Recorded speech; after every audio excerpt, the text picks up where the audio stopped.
சொல்ல துடிக்குது மனசு.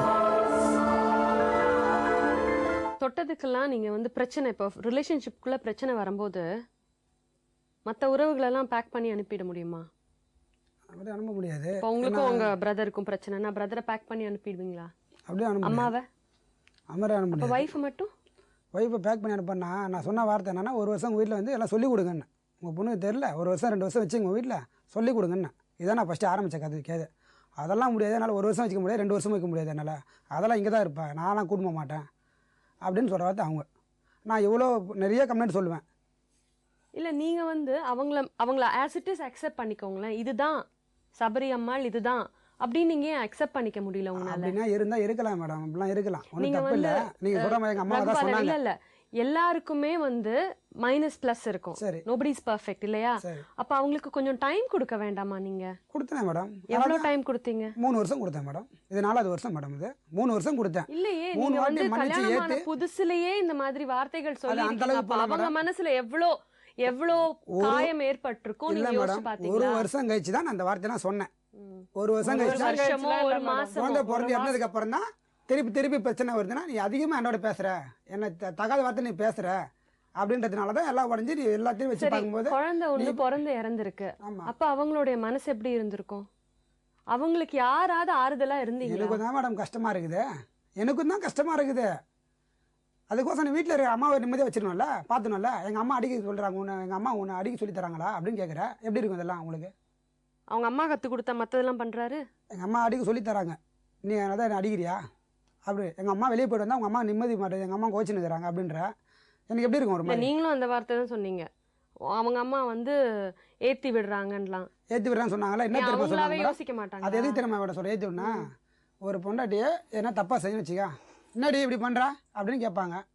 ஏய் மயிறு என்ன இது இதெல்லாம் அப்படின்னு கேட்பாங்க. கொஞ்சம் வேற நான் அப்படி பண்ணிட்டேன் அப்படின்னு கேட்பாங்க. அப்படின்னு கேட்டு ஆரம்பித்தேன்.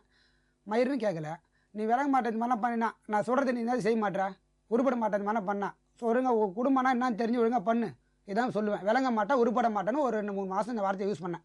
உடனே அவங்க அம்மாவுக்கு நியூஸ் போய், அது நான் விளங்க மாட்டேன் உருப்பட மாட்டேன்னு பேசுகிறேன் அந்த வார்த்தை. எது கேட்டாலும் அப்போ எப்படி தான் பொண்டாட்டி நான் பேசுறது? அப்புறம் அதிகமாக சபரி தான் நான் பேசிக்கிறேன். அதையும் வாடி போடின்னு கூட பேசுறதுக்கிட்ட, சீ போடின்னு அந்த கொன்னம் பாரு சிப்ப அப்படின்னு சொன்னேன் அந்த வார்த்தை அன்னைக்கு. அது என்ன கேட்ட வார்த்தையை கேட்கலன்னு சொல்லிச்சு. நான் அந்த வார்த்தை கூட கேட்கலன்னு நான் சொல்கிறேன். இப்போ வார்த்தைகளால் மட்டும்தான் உங்களுக்குள்ள பிரச்சனை வார்த்தை சுகபாவனை சொந்தம் அந்த வீட்டுக்கு வந்தால் ஒரு நிம்மதி கிடையாது. ஒரு வரவங்க கையில் வந்து ஒரு ரிலாக்ஸாக பேசுறது கிடையாது. ஒரு வரவங்களுக்கு பரிச்சைன்னு ஒரு ஃப்ரெண்டோட ஒய்ஃப் வராங்க, சந்தேகப்படுறது. ஃப்ரெண்டோட ஒய்ஃப் வந்து எப்படி சந்தேகப்படுறேன்? ஏன் அந்த பொண்ணை ஏன் கூப்பிட்டு வரீங்க? நீங்கள் நான் தானே கூப்பிடுறேன்.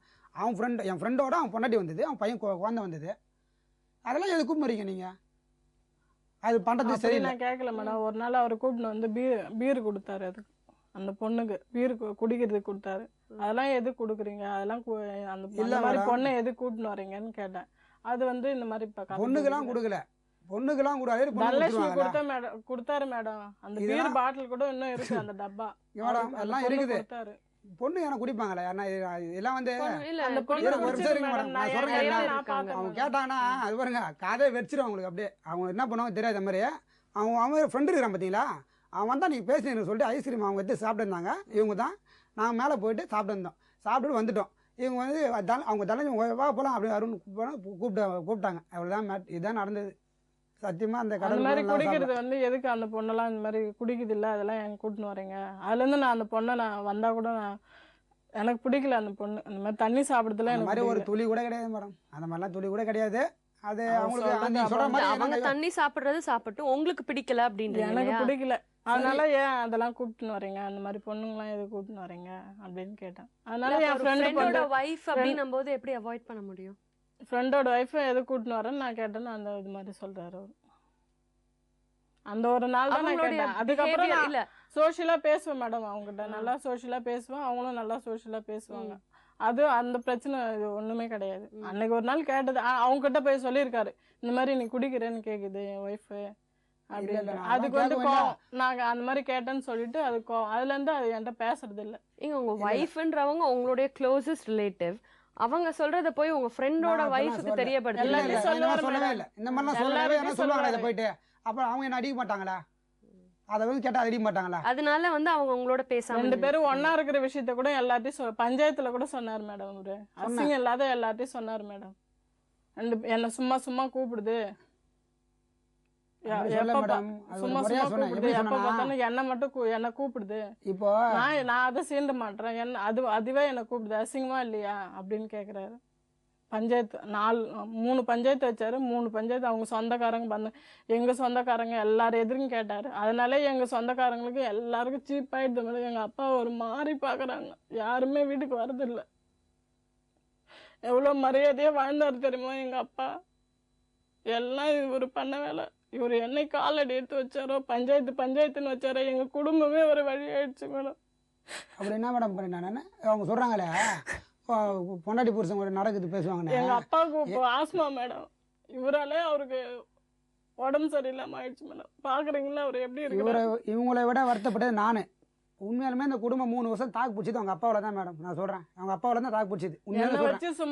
என்ன வச்சு சும்மா எதுவா இருந்தாலும் பஞ்சாயத்துன்னு பண்ணி அவருக்கு உடம்பு சரியில்லாத ஆயிடுச்சு மேடம். அந்த அளவுக்கு ரொம்ப மோசமான ஆளு மேடம். இது அந்த அளவுக்கு மோசமான ஆளு. ஏன்னா சொந்தமா கேட்டா என்ன சொல்றாங்க, உங்க ஊருக்காக அதெல்லாம் நாங்க வர முடியாது, எத்தனை வாட்டி வரது அப்படின்றாங்க. இன்னொருத்தங்க கேட்டா ஒரு பொண்டாட்டி இந்த மாதிரி யாருன்னா பேசினா யாருதான் மேடம் அந்த மாதிரி பேசுறீங்க? பேசினா யாருதான் வருவாங்க? கெட்டவங்க கூட அப்படி கெட்டவங்கன்னு நீங்க எப்படி ஜட்ஜ் பண்ண முடியும்? மோசமானவங்க நீங்க எப்படி ஜட்ஜ் பண்ண முடியும்? சொந்தக்காரங்க சொல்றாங்க மேடம், அவங்க சொல்லிக்கிறாங்க, எங்களை சொல்றாங்க. அவங்க சொன்னாங்களா உங்க ஊருக்காக கதை வந்து எல்லாம் நாங்க வர மாட்டோம், இனிமே நீங்களே பேசுங்க, நீங்களே பாத்துங்க. சும்மா பஞ்சாயத்து வச்சா யாருதான் மேடம் வருவாங்க? சும்மா எடுத்துக்கலாம். குழம்பு வைக்கலன்னா, முட்டைக்கு ஆம்லேட்டுக்கு உப்பு போடலன்னா, அதுக்கெல்லாம் ஒரு பஞ்சாயத்து வச்சா யார் தான் வருவாங்க? யாருமே வரமாட்டாங்க. இந்த சின்ன பிரச்சனைகள் கூட உங்களுக்கு ஒரு தீர்வு காண முடியாதா? இல்லை முடியல மேடம். நிறைய சொல்லிட்டேன் நான் சில நேரம் கோவப்பட்டு வேலையில் வந்தால் கூட கொஞ்சம் சொல்லுவேன். அதெல்லாம் நீ பார்த்து சரி பண்ணிக்க கொஞ்சம் சொல்லிக்கிறேன். நான் நடுவில் எங்கள் அம்மா இருக்கிறாங்களா, நல்லா பேசி க்ளோஸ் பண்ணி சேர்ந்து வந்தேனே. எங்கள் அம்மா எதுவும் பேசுறது கிடையாது, விடுறது கிடையாது. அவங்க சமைச்சா அவங்க சாப்பிட்றதில்ல, இவங்க சமைச்சா அவங்க சாப்பிட்றதில்ல. அப்போ உங்கள் அம்மாவை கேட்டிங்களா ஏம்மா இப்படி இருக்கீங்கன்னு? நீ கம்முன்னு போடா, எனக்கு பசி எடுக்கலை அப்படின்னு வாங்க எங்கள் அம்மா. நான் அண்ணன் வீட்டு போனேன்டா, சாப்பிட்டு வந்துட்டேன்னு வாங்க. அவங்க ஒரு நாள் போய் கோயிலில் உட்காந்துட்டு வருவாங்க.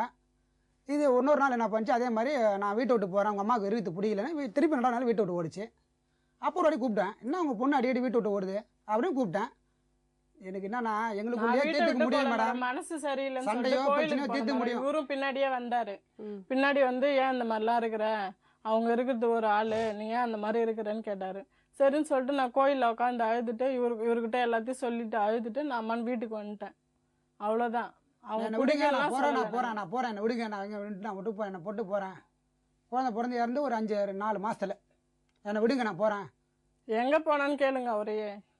விடுங்க போறேன்னா அதுக்கப்புறம் நான் சொன்னேன், நான் வேலைக்கு பண்ணுகிறேன். சரி நீ எங்கே போன என்ன சொல்லு அப்படின்னு கோயிலுக்காக வச்சு பேசியிருந்தோம். அப்படியே 1/2 நாள் பேசுறேன், கெஞ்சுறேன், இல்லை என்னை விடுங்க, நான் போறேன், விட போறேன். உங்கள் அம்மாவுக்கு பிடிக்கல, இது பண்ணல, நீ எல்லாம் இது பண்ண மாட்டீங்க அப்படின்னு சொல்லி நான் என்ன பண்ணேன், எல்லாம் தானே பேசினுக்கிறேன். இந்த மாதிரி நிலவில் போய் போறியே, இது மாதிரி போனால் என்ன தானே குறை சொல்லுவாங்க.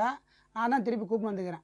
6 நாள் ஃபுல்லாக வேலையை கட் பண்ணிட்டு ஃபோன் வந்து ஆஃப் பண்ணி வச்சுட்டு திருப்பி நான் தான் கூப்பிட்டு வந்து வீட்டில் விட்டுக்கிறேன். எங்கள் அம்மா கேட்பாங்க, எங்கடா போய் நான் வேலைக்கு போகலாமான்னு ஒரு வாரம் கழிச்சு சொல்லிக்கிறேன். அன்றைக்கி அந்த மாதிரி பண்ணிச்சுமா சொல்லிச்சுமான்னு சொல்லிக்கிறேன். யாருன்னு எங்கள் அம்மா இந்த மாதிரி சொல்லிக்கிறேன். நீங்கள் சொல்கிற மாதிரி அவங்க சின்ன சொல்கிற மாதிரி நான் விட்டு கொடுத்துருவேன், எல்லாம் இருப்பேன். நான் இந்த ஒரு வேலையில் இருக்கும்போது என்னால் அப்படி பண்ண முடியல. என்னால் நான் அதை வந்து முன்னாடியில் அன்பாக சொல்லிக்கிறேன், நிறையா சொல்லிக்கிறேன். எனக்கு வேலை டென்ஷன் அதிகம், நான் கொஞ்சம் இன்சார்ஜ் என்ன பண்ணுவேன், நீ கொஞ்சம் அனுசரித்து பண்ணிக்கோ, எல்லாம் பண்ணி கொடு, எனக்கு எனர்ஜியாக என்ன சாப்பிடக்கூடு, அம்மாவும் பார்த்துக்கோ அப்படின்னு நிறைய வாட்டி சொல்லிக்கிறேன். 10 தடவை 2 தடவை சொல்லிக்கிறேன். சொல்லி 3ஆவது தடவை இந்த வார்த்தைலாம் வரும். சும்மா சாதாரணமாலாம் வராது. நான் அந்தளவுலாம் ஒன்றும் தெரியாமலாம் இல்லை. கல்யாணம் வேணும்னு எங்கள் அப்பாவை கேட்டு தான் பண்ணேன். இந்த பொண்ணு பிடிச்சி நான் பண்ணிக்கிறேன் தான் சொன்னேன். மனப்பூர்வமாக தான் பண்ணேன். அவங்க அப்பா சொன்ன எல்லாமே பண்ணேன். நான் எந்த குறையும் நான் அதுக்கப்புறம் வந்து கடனோ அதுவோ இதுவோ எதுவும் வச்சுக்கல, எதுவும் பண்ணலை. சின்ன வாழ்க்கையை நல்லா சந்தோஷமாக வாழலாம் தான் பண்ணேன். அதுக்கு இது ஈடு கொடுக்கல எனக்கு. இவர்கள் பிரச்சனை தீருமா? நாளை காண்போம். சொல்ல துடிக்குது மனசு.